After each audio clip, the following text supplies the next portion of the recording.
Halo semuanya. Semoga semua masih dalam keadaan sehat ya. Teman-teman, pada video kali ini saya akan bahas mengenai alat bantu dalam pengambilan keputusan. Nah, ini adalah materi yang ke-10 dari mata kuliah Manajemen Produksi dan Operasional. Baik, kita mulai dari tujuan pembelajarannya ya. Setelah berdiskusi atau melaksanakan perkuliahan, diharapkan mahasiswa memiliki 4 kemampuan. Yang pertama, mahasiswa mampu menjelaskan pengertian dan dasar pengambilan keputusan. Yang kedua, mahasiswa mampu mengetahui kondisi pengambilan keputusan. Yang ketiga, mahasiswa mampu menghitung keputusan dalam kondisi kepastian. Yang keempat, mahasiswa mampu mengambil keputusan dengan menggunakan linear programming. Baik, itu 4 hal yang harus teman-teman kuasai. Berikutnya, kita akan langsung ke pengertian. Jadi, kaitannya tentang pengambilan keputusan. Jadi kan kalau judul babnya tadi memang menjelaskan mengenai alat bantu pengambilan keputusan di dalam menjalankan suatu misalnya usaha atau mungkin perusahaan gitu ya. Tidak terlepas dari kondisi di mana kita harus mengambil keputusan demi keputusan, baik itu kaitannya dengan operasional maupun yang lain gitu ya. Nah, dalam melakukan pengambilan keputusan ada suatu alat bantu yang pada video ini akan kita bicarakan. Salah satunya yaitu linear programming. Sebetulnya linear programming itu teman-teman nampaknya sih sudah familiar ya kalau misalkan memperhatikan ketika membahas mengenai soal cerita dalam matematika gitu ya. Karena linear programming ini merupakan salah satu aplikasi ya dari matematika gitu. Karena kita akan belajar tentang pemodelan matematika dalam kaitannya dengan kondisi-kondisi di perusahaan gitu. Lalu kemudian kita akan coba selesaikan atau cari solusinya. Biasanya itu mencari solusi yang paling optimum. Optimum itu ya bisa saja memaksimalkan atau mungkin meminimalkan gitu ya. Nah, gambaran lebih lengkapnya nanti kita bahas. Namun sebelum ke arah situ kita pahami dulu apa pengertian dari pengambilan keputusan. Jadi yang dimaksud dengan pengambilan keputusan itu sebetulnya memilih satu yang terbaik dari beberapa alternatif solusi yang ada. Gitu. Misalkan ada suatu problem A, kemudian biasanya decision maker-nya mungkin manajer, gitu ya. Ada beberapa opsi yang bisa kita lakukan untuk menyelesaikan problem A. Maka dari itu, manakah keputusan yang terbaik yang bisa kita ambil? Nah, itu namanya proses pengambilan keputusan. Jadi memilih satu saja dari beberapa alternatif yang sudah tersedia. Atau bisa juga dibahasakan karena kan sebaiknya dalam mengambil suatu keputusan adalah mengambil keputusan yang paling tidak mendatangkan kerugian gitu ya. Dalam artian bisa dikatakan juga pengambilan keputusan itu adalah memilih dan menetapkan satu alternatif, satu saja dari beberapa alternatif yang tersedia gitu ya, alternatif solusi maksudnya, yang dianggap paling tepat dari beberapa alternatif yang sudah disediakan. Gitu. Nah, setiap keputusan yang diputuskan ini pasti memiliki tujuan yang akan dicapai. Jadi dasarnya dari situ. Kalau ada problem A, tujuan kita apa, maka dasar pengambilan keputusan adalah berfokus pada tujuan yang sudah ditetapkan. Nah, apa saja dasar pengambilan keputusan? Ini ada 5 poin. Ada dasarnya dari fakta, intuisi, mungkin pengalaman, ada rasional, dan juga wewenang. Penjelasan lebih lanjutnya, kalau intuisi itu pengambilan keputusan itu berdasarkan perasaan yang sifatnya subjektif. Jadi dasarnya memang hanya dari subjektivitas, misalkan pengambil keputusannya manajer gitu ya, subjektivitas dari seorang manajer. Nah, dasarnya intuisi biasanya hanya berdasarkan pada nilai-nilai subjektivitas yang dia punya. Kemudian kalau berdasarkan pengalaman, jadi kalau pengalaman ini berkaitan dengan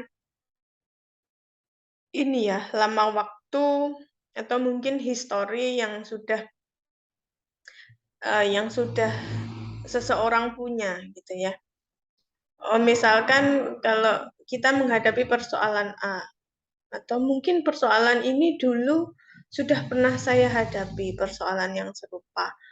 Nah, maka berdasarkan pengalaman tersebut, kita bisa mengaca dari keputusan yang diambil pada saat itu, sehingga memikirkan apakah keputusan saat ini yang saya ambil harus lebih baik atau mungkin sama dengan keputusan di masa lalu, gitu ya.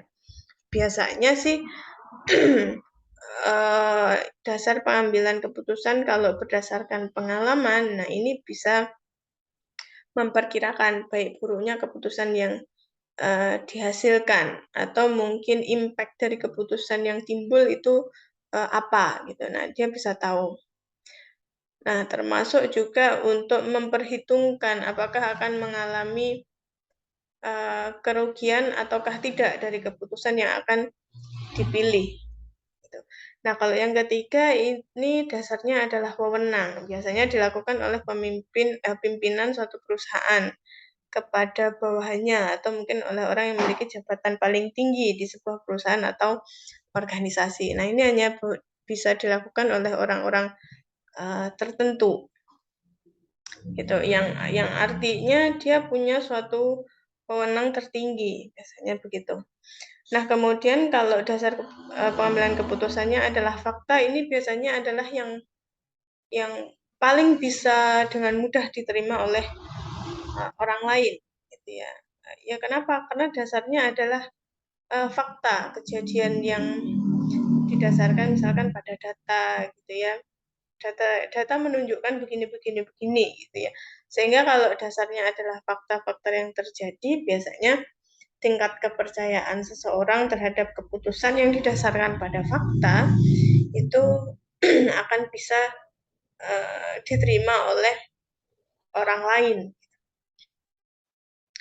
Kemudian kalau yang kelima ada rasional. Rasional ini pengambilan keputusan yang berdasarkan ya pemikiran atau akal rasional gitu ya. Kemudian hasil keputusan yang diperoleh sifatnya akan lebih objektif, logis, transparan, sehingga sesuai dengan yang diinginkan. Nah, ada 3 kemungkinan yang dihadapi oleh seorang manajer ketika melakukan pengambilan keputusan. Jadi ada kemungkinan 3 kondisi dalam pengambilan keputusan. Yang pertama adalah kondisi pengambilan keputusan dalam kepastian. Kedua, kondisi pengambilan keputusan yang berisiko. Yang ketiga adalah kondisi pengambilan keputusan ketidakpastian. Tentu saja ketiganya adalah hal yang berbeda. Kalau kondisi kepastian dalam kondisi pengambilan keputusan dalam kepastian atau certainty ini biasanya seorang manajer punya informasi yang cukup. Nah, ini kaitannya dengan berapa banyak informasi yang dipunya oleh seseorang sebelum melakukan pengambilan keputusan. Kalau informasi yang diperoleh cukup, maka dia tahu betul problem A, kemudian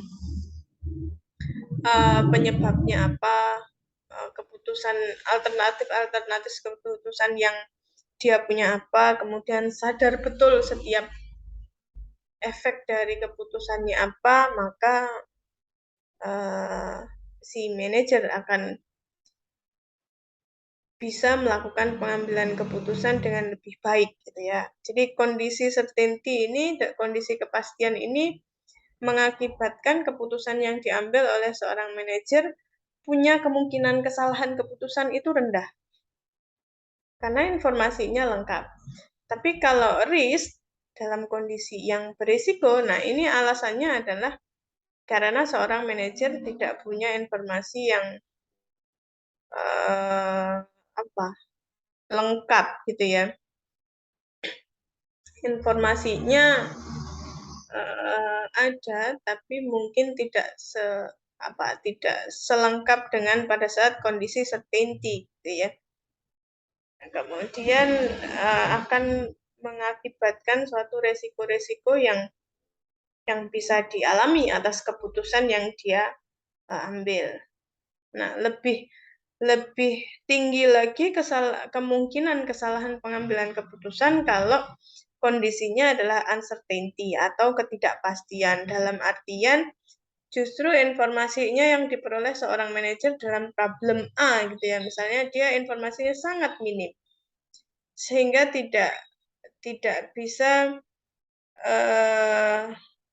memastikan apa dampak dari alternatif yang mungkin dia ambil, bahkan alternatif apa yang harus diambil gitu ya. Dia tidak punya gambaran. Pembedanya dengan yang risk adalah ada alternatif solusi, cuman seorang manajer tidak mengetahui impact-nya dari keputusan yang akan dia ambil. Kalau dalam artian dia nggak tahu nih kalau alternatif keputusan yang saya ambil apakah akan menjadi solusi atau tidak bagi permasalahan yang dihadapi gitu. Nah, ruang lingkup kita dalam materi ini gitu ya, kita akan membahas mengenai cara untuk melakukan pengambilan keputusan dalam kondisi yang certainty atau dalam kondisi kepastian gitu ya. Nah, salah satunya yang bisa diupayakan adalah dengan menggunakan model matematika yang kita kenal dengan linear programming. Jadi linear programming itu apa? Teknik matematis yang digunakan untuk membantu manajer dalam pengambilan keputusan dalam kondisi deterministik gitu ya. Ada sesuatu hal yang saya pernah cerita kepada teman-teman bahwa matematika itu tools, alat untuk membantu. Salah satunya adalah menjadi solusi dari suatu permasalahan. Misalkan ada kondisi fenomena A gitu ya di kondisi nyata. Maka kita bisa memperhitungkan dengan lebih terukur kalau kita menggunakan alat namanya matematika. Namun memang ada juga hal-hal yang sifatnya model matematika itu belum seluruhnya ditemukan sehingga ada proses yang namanya keluarlah terminologi yaitu asumsi. Ada hal-hal yang diasumsikan. Saya pernah cerita tentang EOQ, ya, Economic Order Quantity. Economic Order Quantity itu sudah cukup untuk menggambarkan tentang bagaimana memanage inventory gitu ya. Tetapi memang kondisinya ada asumsi-asumsi yang harus dipenuhi. Misalkan biaya pemesanannya itu konstan, waktu pemesanannya konstan dan sebagainya. Gitu. Nah, cirinya linear programming itu biasanya memaksimalkan atau meminimalkan. Ini yang saya bilang tadi kondisi optimal. Optimal itu bisa maximize dan minimize. Apa yang dimaksimalkan dan diminimalkan bisa jadi ya terkait dengan keuntungan yang ingin dicapai misalkan gitu.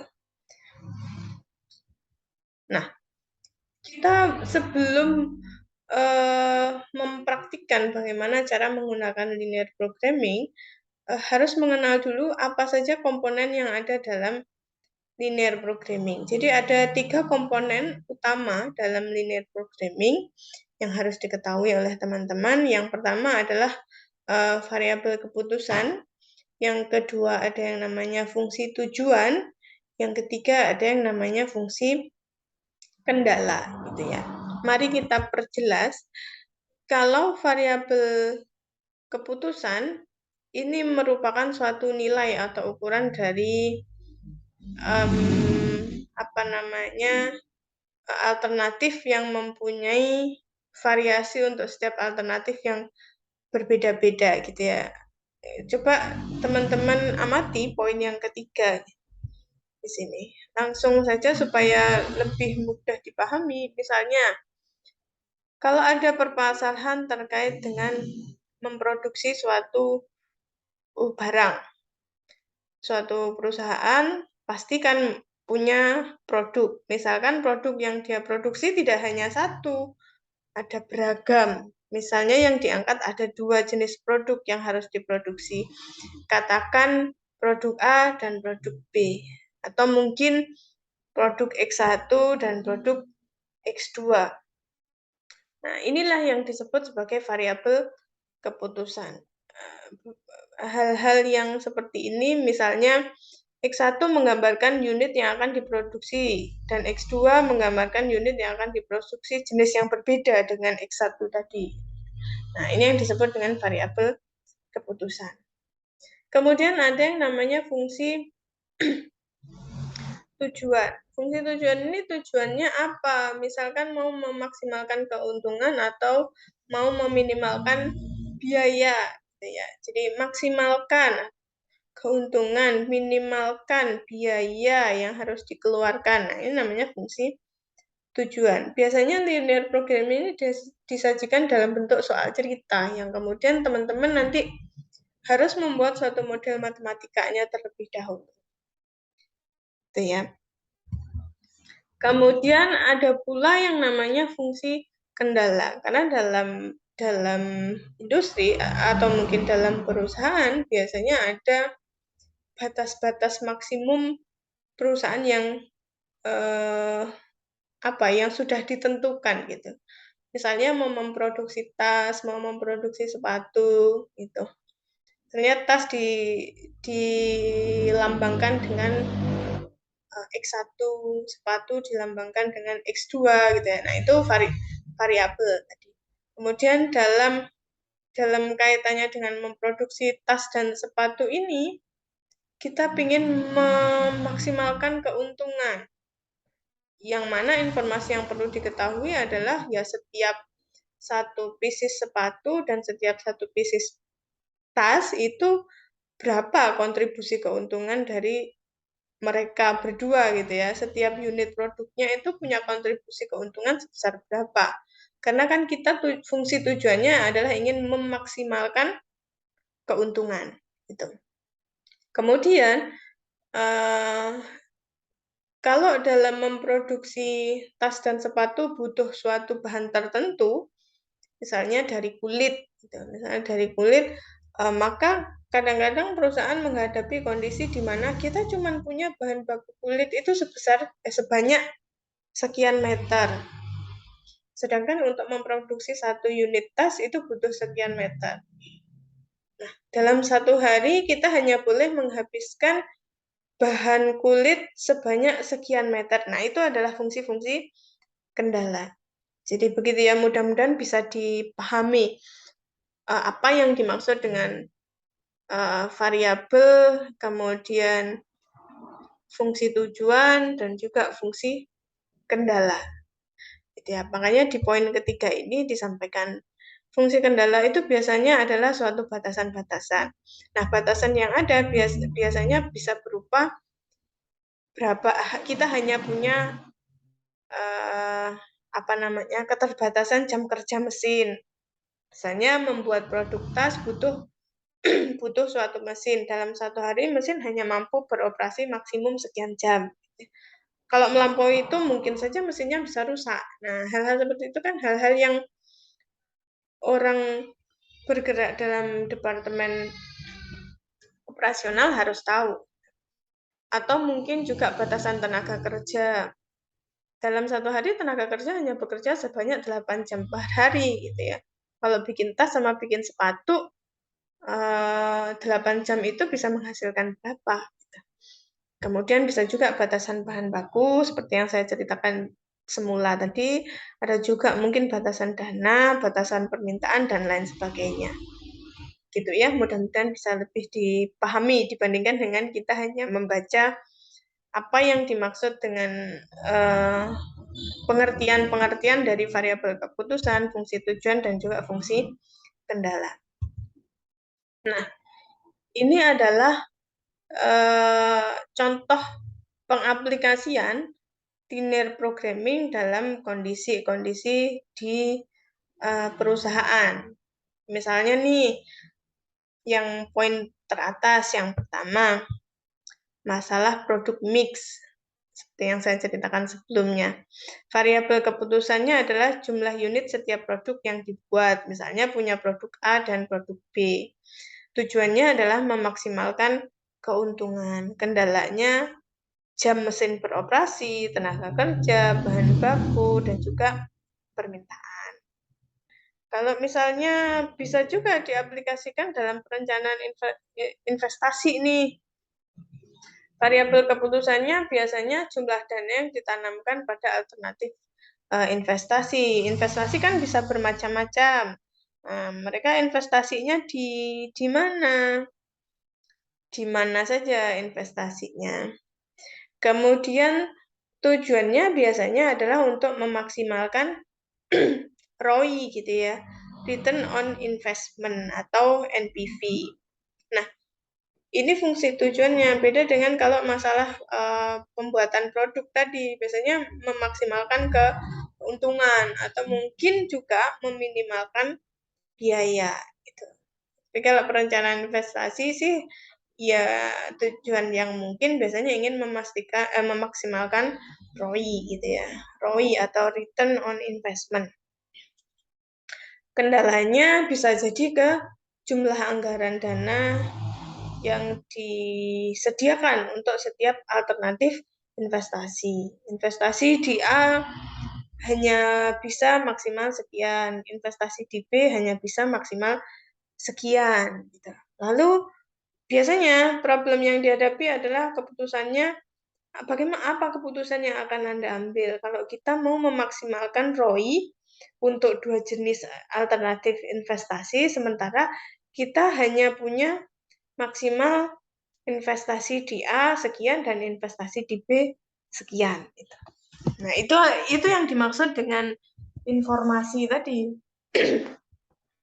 Jadi kalau kondisi informasi yang diperoleh itu lengkap, maka inilah yang dimaksud dengan pengambilan keputusan pada saat kondisinya adalah certainty. Gitu. Kemudian aplikasi yang lain seperti pada distribusi transportasi. Variabel yang mungkin adalah jumlah barang yang dialokasikan dari tempat asal ke tempat tujuan, dan biasanya tujuannya adalah untuk meminimalkan biaya distribusi. Kendalanya bisa berupa jumlah barang di tempat asal dan jumlah barang yang diminta di tempat tujuan, ya. Nah, berikut teman-teman yang bisa kita sampaikan pada part yang pertama ini. Teman-teman, saya sangat merekomendasikan untuk menggali informasi dari berbagai sumber ya. Artinya tidak hanya melalui video ini saja. Teman-teman sangat diizinkan untuk membaca referensi misalnya dari buku Heserender yang sudah saya sampaikan. Di situ materi ini ada. dibahas juga alat bantu yang lain. Jadi tidak hanya membahas mengenai linear programming. Teman-teman boleh memperkaya ilmunya dengan membaca referensi-referensi yang sejenis gitu. Baik, terima kasih. Untuk video berikutnya kita akan membahas mengenai bagaimana cara menggunakan linear programming gitu ya. Baik, terima kasih.